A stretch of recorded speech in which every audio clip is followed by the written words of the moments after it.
Hello and welcome back. My name's Reb, and I just finished drawing 10 of the 100-day project, and I thought this would be a good place to tell you a little bit about what I chose as my subject and why. First off, the 100-day project is an online challenge where you choose a creative project and do it every day for 100 days. Pretty straightforward. It can be anything. There aren't really any rules. This is my first time participating, and I wanted to choose something that was personal to me, but that I could accomplish in like 10 to 15 minutes. I'm already pretty strapped for time most of the time, so I didn't want to make a huge commitment, especially over the span of 100 days. I decided that I would draw small objects from my Cabinet of Curiosity. It's not really a cabinet, it's more of a set of shelves. I have a bunch of little things that I've collected on hikes and travels or have been given to me by loved ones. And not everything has a super significant story. Some things just look pretty or are interesting to me. But these items rarely get seen, so I thought it would be fun to show them off, and also they are in desperate need of dusting and cleaning, so I'll be working on that too. Let's pop over to the sketchbook. Okay, so here's the sketchbook. This sketchbook is old. It's leather bound. It's been in a storage unit that I'm working on cleaning out, and I thought it would be perfect for this project. The pages are slightly textured and tan. I used the back page to just do some swatching to see what the materials would do with this paper, and surprisingly they all worked really well. Even the ink, like Pilot Parallel Pen ink, didn't bleed through, which I was super surprised. I counted the pages and I'm a little bit shy of 100, but that's okay because most of the items that I'll be drawing are really small and I can just double up. Couple problems right off the bat.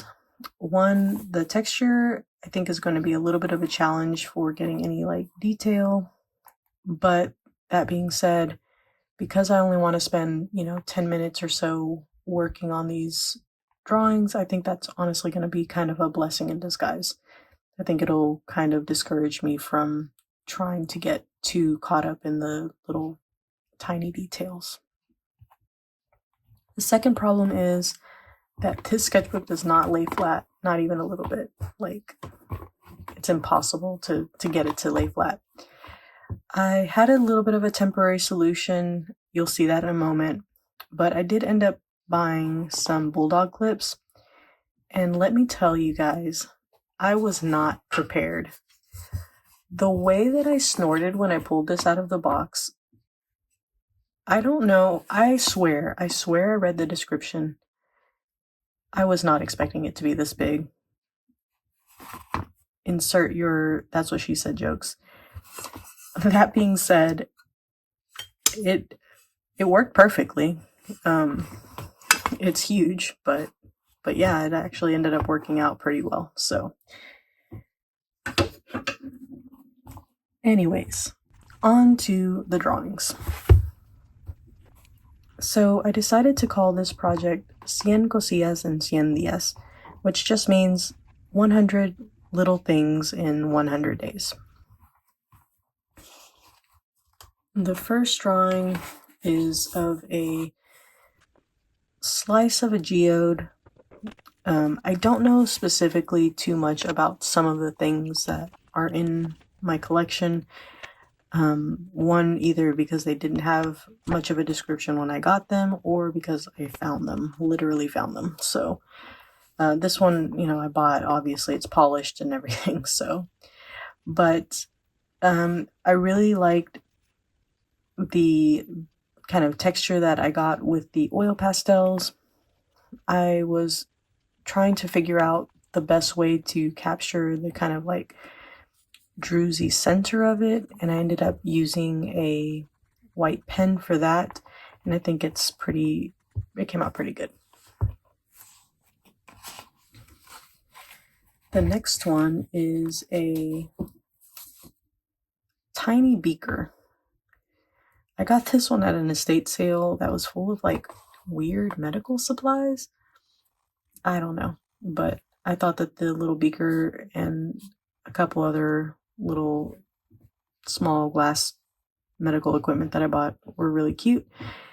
And yeah, it also fit perfectly in the shelf.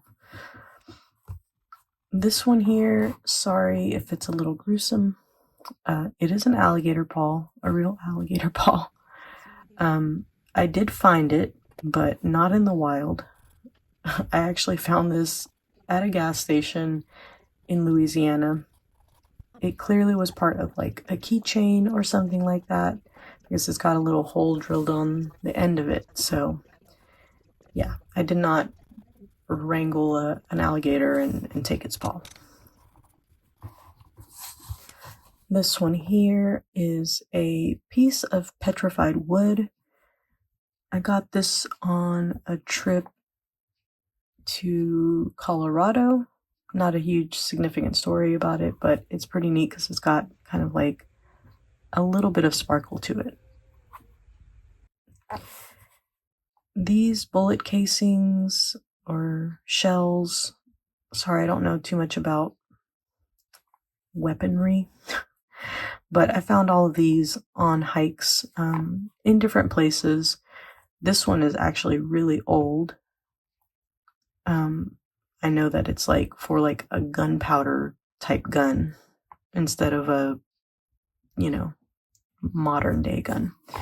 But like I said, not too much knowledge as far as some of these items. The next one here is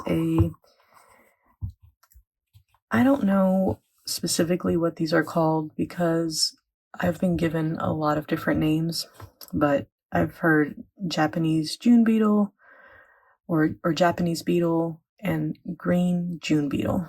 That's what I know it as, but basically in the summer we just get them flying around everywhere, and they are technically a nuisance, but they are so beautiful. They have like this beautiful sheen to them. I ended up painting the underside because I thought that the underside had a lot more variety of color, but the back or the top of it also is really pretty. Next one is these shells. Pretty straightforward standard shells. I'm almost positive I got these on a trip to Florida. And I'm fairly certain I bought them. I don't think I found them, but I could have. Some of this stuff is very old, so. The next one are these two little mushroom, I don't know if to call them figurines. This one I made out of a little piece of ceramic that I had. It was like a little clamshell container. It was tiny, and one piece of the clamshell broke, but it was so pretty I didn't want to waste it, so I made a little mushroom out of it. And then this one is a little 3D printed mushroom that my boyfriend gave me like when we first met. So I just have kept it all this time, and I just think it's so cute. It's like a little Mario style mushroom. Next up is this polished stone. As far as I know, this is malachite. If I'm saying it wrong, tell me in the comments, but I think that's how you pronounce it. It is beautiful. I do not think that this drawing does it justice. There are so many like concentric lines and different shades of colors, but I really love this drawing. I definitely spent more than 15 minutes on this one, but that's okay. I think that some items will probably get a little more time than others, and that's totally fine. But yeah, really fun drawing this one. And then the last one in the 1 of 10 days is these two shells, which were really hard to draw. it was really hard to figure out like the structure of them and how to like convey that in neop color. Like, it was hard to get the details that were there, but I think I did an okay job of just kind of capturing the general sense of it without getting too caught up in like every little nub that it had. So yeah, those are the first 10 drawings of the 100-day project. The rest of the videos for this project will probably be just little short videos going over the drawings, but I wanted to tell you a little bit about the project and what I chose and the sketchbook, just to kind of lay the groundwork for what I'm doing. I hope that you have enjoyed this video. Thank you so much for watching, and I will catch you guys on the next one.